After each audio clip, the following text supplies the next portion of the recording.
আসসালামু আলাইকুম, সবাই কেমন আছেন? এটা হলো আমাদের পুকুর। তো এই পুকুরের চারিধারেই বাড়ি।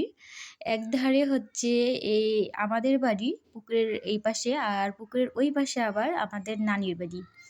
তো একই গ্রামে একই জায়গায় আমাদের বাড়ি আর নানির বাড়ি। তো আমি বিকেলবেলা হলে মাঝেমধ্যে নানির বাসায় যাই।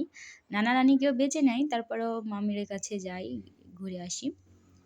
তো একটা জিনিস ভালো লাগে যে সকাল বিকাল এই পুকুরের চারিধারে সবাই বসে নানান কাজ, গল্প অনেক কিছুই করে, খুব ভালো লাগে। আমিও যাই, বসে থাকি, গল্প করি। এই যে এই পাশের ধারটাতে আমার মামাদের বাসা, এই যে এইগুলা।